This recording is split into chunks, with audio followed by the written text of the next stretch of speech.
In this video, a crazy Karen shot me because I was swimming in my own pool and supposedly exposing myself to her. This was a complete lie and I honestly don't know what to do. Let's dive right in. And the title story starts like this. I finally felt like I had my life together and everything would go to plan once I could buy my own home. That is a lot of people's goals, even though it is so much harder than it used to be. I considered it a privilege when I finally got my own home. That is a lot of people's goals, even though it is so much harder than it used to be. I considered it a privilege when I finally got my own home. As much of a pain as moving can be, I don't think many memories will ever be more fond in my mind than the day me and my fiancé unloaded the trucks. It was not just a house, it was a nice neighborhood and a place to build a family. At the time, we even considered it extremely fortunate that we had a pool in our backyard. The one negative thing on day one, well, other than having to pay a mortgage, was our next door neighbor.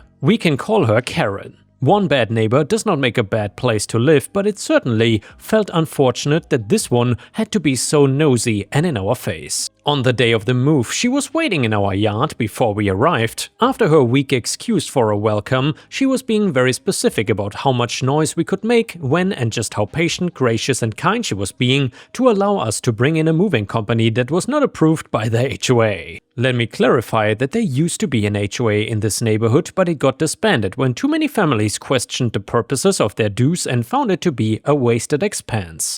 Karen, of course, was on the board and still liked to act as if she was the all-powerful ruler of the neighborhood. After her spiel that we listened to with only a few strained glances at each other, Karen let us get to the work of moving. Very gracious of her, later on she brought out her teenage boy and girl to come say hi. We genuinely were happy to meet the kids, but it was more than a little comical to hear Karen claim that her children loved being outdoors and were extremely social creatures, while they looked like they were practically shying away from the sun. If it wasn't the way Karen believed it to be, then it might as well not have been real. To ignore her supreme willpower was disrespectful in the extreme. It was in all these discussions on our moving day that we learned something that goes at least a little bit towards explaining the events of my story. Karen told us that the older couple that sold us the home had put in the pool to raise the value of the home before it sold. When we learned this, me and my fiancé laughed about it and said that we considered it fortunate. Karen was not very forthcoming about her own opinion on the pool's installation. We moved in the middle of winter, so the pool was not really the first thing on our minds. By the time summer came around, my fiancé was not even sure if she wanted to try out the pool. We were able to spend some time in our backyard or on our patio if we wanted, but too often if we were out there for 20 minutes or so, Karen would appear. She had a patio that was positioned just about perfectly for her to peer over the privacy fence and look at us. It was like the sitcom neighbor minus the good grace of hiding half of her face from us. Ultimately, I'm happy that my fiancé was not comfortable in the pool though. The naive me before the events of this story wanted to try to prove to her that we could swim and be fine. So, after work one day, I changed into my swim trunks and headed outside. I was on the swim team in high school and even a bit in college, so all of my swim trunks were the tighter variety, but I don't think I need to convince anyone that they clearly cover everything. I figure if they can plaster it on national TV for the Olympics, then I can wear it in my backyard. Well, I was about half an hour into enjoying myself in my pool before I started to learn that not everyone had that same level of common sense.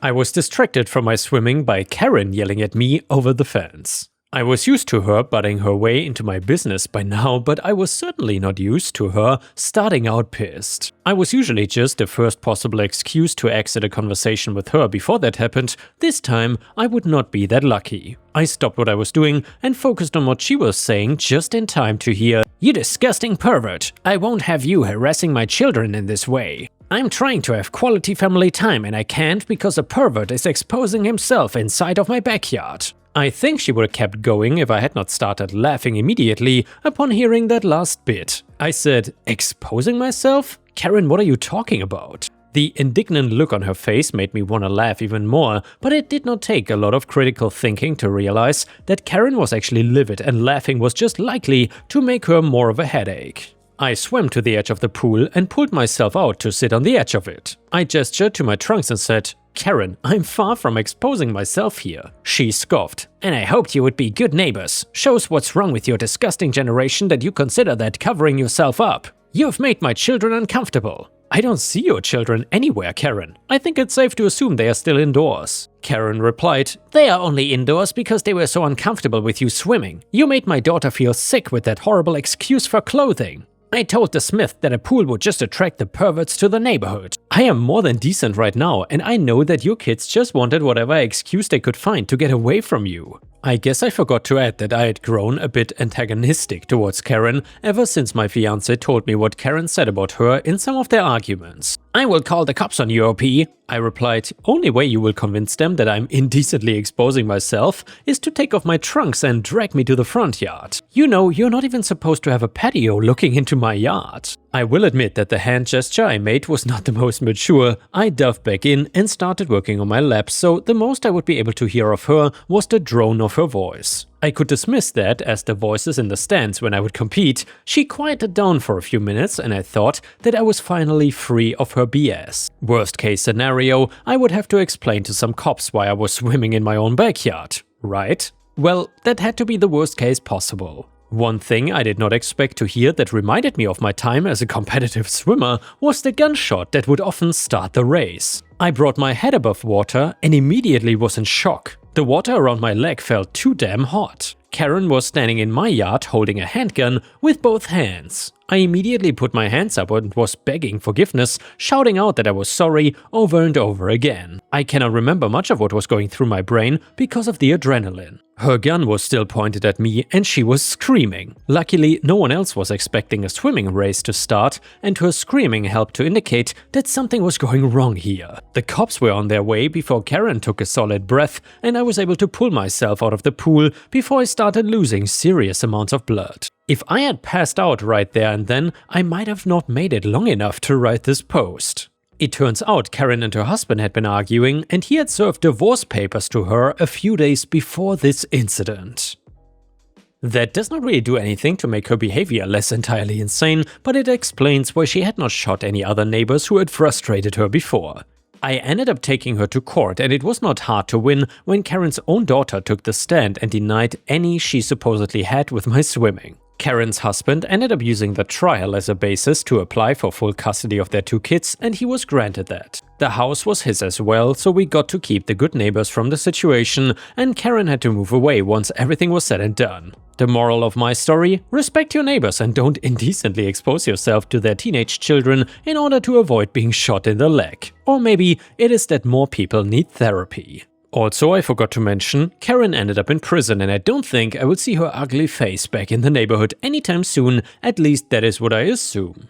And yeah guys, I would not wish such neighbors on anyone. I would rather have lifelong enemies than such a Karen as a neighbor. Either way, the next one is from r/traumatize-them-back, one of our favorite news subreddits. It starts like this. I have relatively wide shoulders and was flying middle seat in economy. I was coming back from a work trip on a full flight from New Orleans to Atlanta, which is about 1.5 hours. About 5 minutes after takeoff, the aisle seat Karen was acting real restless, squirming and sighing, and rolling her eyes and scoffing. It was clear it was because I was using the armrest between us. I tried to making as much space as possible for her, but given my size and seat, I could not really do much. Then she snapped at me, going off about how nobody's impressed by your muscles. You take up way too much space. No one wants to deal with sitting next to meatheads like you. So I interrupted her little rant and very politely, but very loudly replied with, "Miss, why don't you simmer down? This is a short flight, and if there's one thing no one wants to deal with,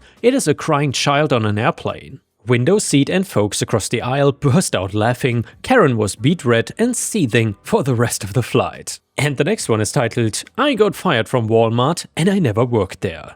And by the way, this one is from r/I-don't-work-here-lady, a subreddit we haven't done in a long time. About a year ago, I worked selling solar panel systems. This job required me to wear khakis and a blue polo when I was meeting customers. One particular day, after meeting with a homeowner, I had to stop by my local Walmart to get more pens and a notepad for my work bag. I pretty consistently got asked if I worked there by other customers, and I would help if I knew what they were after, but I always told them that I didn't work there, and they were always kind. So on this fateful day, I grabbed my pens and paper and checked out in the self-checkout section. As I was leaving, I heard someone say behind me, "And just where do you think you're going?" Now, a little about me, I try to mind my own business as much as possible, and I don't like to get wrapped up in other people's drama. When I hear outbursts like that in public, I assume it is not because of me, and I also try to follow the rules as much as possible. In this case, I assume it was not me because I paid for everything, so I continue to my car. Well, roughly 30 feet from my car, I hear again, "Hey you, stop!" I do turn around at that one because that's typically what you say to a thief.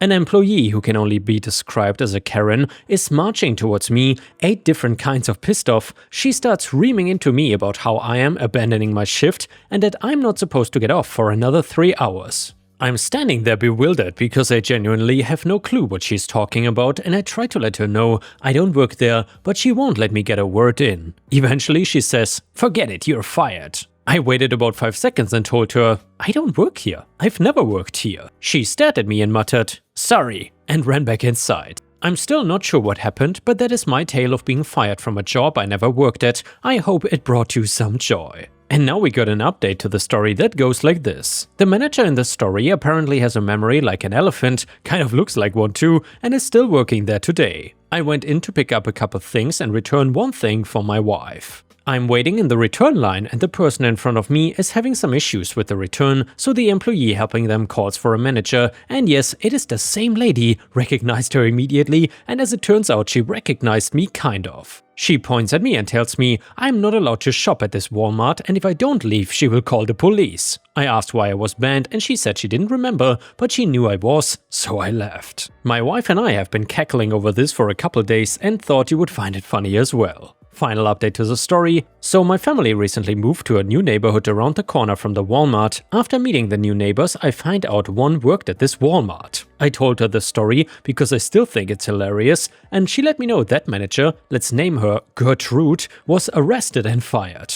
Good old Gertie apparently had a history of arbitrarily banning people like she did to me, but nobody really ever complained, so nothing ever got done. She was just shifted from department to department. Well, one day late last year, she got a little too aggressive with an off-duty cop and tried to forcefully remove her from the store, which inevitably led to Gertrude punching the cop. She was arrested and finally fired. My neighbor and most of her coworkers have rejoiced. Karma can be a beautiful thing. And now let's move on to the next story. It starts like this. For many years now, I've been happily married to my amazing wife and I'm slowly building the perfect family with her. We have 2 4-year-old girls who happen to be twins. They are the best thing alongside my wife that has ever happened to me. Of course, as with all children, they have their challenging moments, but most of the time they are good as gold. Speaking of gold, for the first 3 years of my twins' life, my golden child's sister was completely unbothered by them. If we were all together for someone's birthday or something, she would make absolutely no effort to greet them or play with them or just be around them in general. Obviously, this is not a requirement, but it's just odd considering how the last year has panned out. Now, part of the reason why my sister is rather distant with my children and me since having them is because of her infertility. This is also why I had never pushed the matter,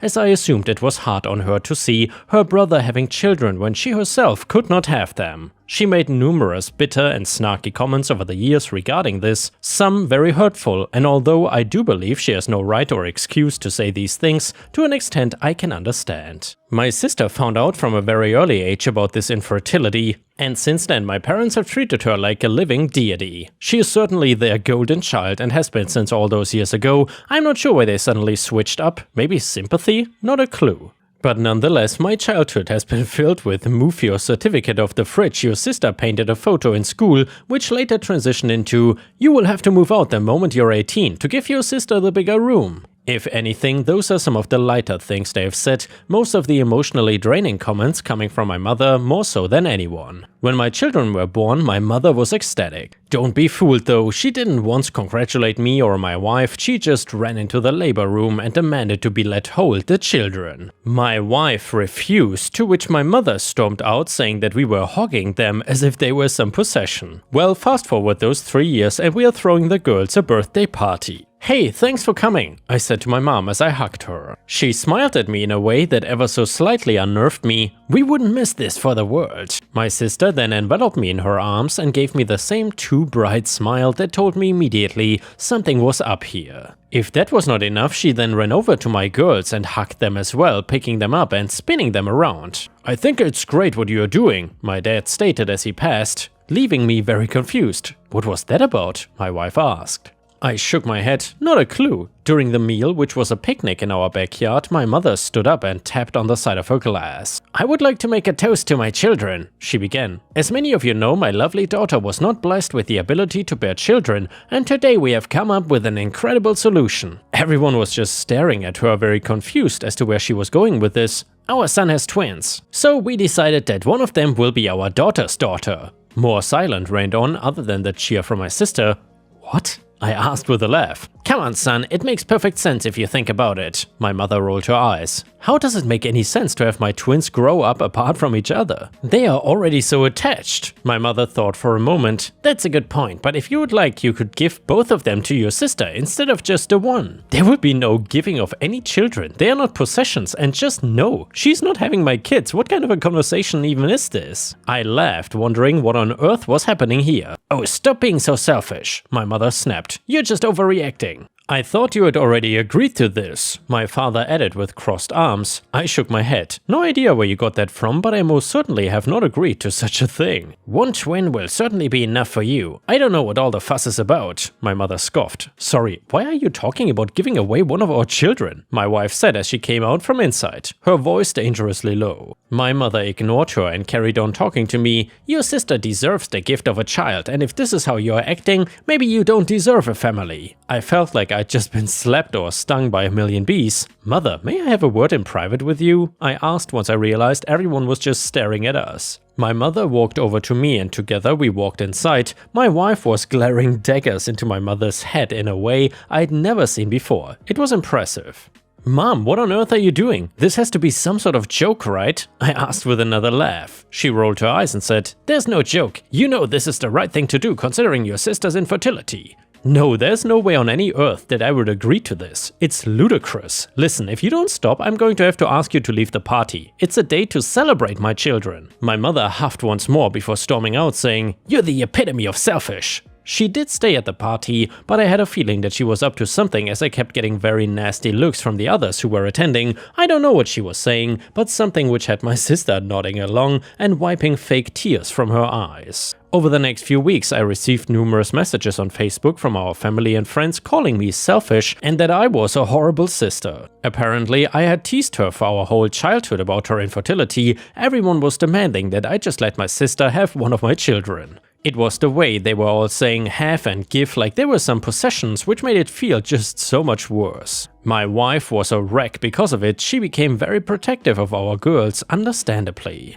Even if I got a little nervous at times that my mother would decide to just steal one of my kids from school or something, just in case that did happen, we took her off the list for people authorized to take them from school. I tried to reason with everyone, but it wasn't happening. A few more weeks passed and my parents had resorted to bribery. "Come on, we know how much you've always wanted the car. We will treat you to it if you let your sister have one of your children," my father stated. "Absolutely not," I yelled back down the phone and hung up. I could feel a rift being torn in my family bigger than it ever had been. I had a chat with my wife and we both agreed that at this point the only thing I could do was to just cut contact with them. They were being way too toxic and I didn't want it to impact my wife any longer. Furthermore, I don't know what I would do if my children ever found out about what was happening, and it was that last thought that had me blocking my parents and sister on just everything. Maybe it was the petty thing to do, I'll let you decide, but there really was no reasoning with them, no matter how much I tried. So after cutting them off completely, we had a few weeks of them spamming us from new accounts and occasionally turning up at the house. We threatened to call the cops if they didn't stop the latter, which thankfully they did. Ever since then we are rarely bothered by them and my family has been thriving without them. There's much to be said for a life without such a toxic and drama-filled family. Before we end the video, we will read one last story from r/petty revenge. This one is titled titled "Want Your Assets Back? Here You Go." So I was let go as a site manager from a mechanical contractor by the vice president over the phone. Basically, I had brought a failing job back to some sort of normalcy. I spent months getting drawings approved, having time and material tickets signed to recoup losses from the previous site manager. I even made spreadsheets and takeoff lists. I had email conversations that held the GC responsible for multiple delays and out-of-scope changes. The vice president told me to pack the camper they provided and leave my assets in the camper. Dully noted, I said, I cleaned my desk out, gathered my belongings and headed to the camper. I then proceeded to delete all my emails before they locked me out. Then I factory reset my laptop and my phone, leaving them to start from scratch. Obviously, I was not about to let them benefit from all my hard work after getting let go over the phone. Sorry, not sorry, good luck starting over. And yeah guys, thank you for watching, I will see you again tomorrow.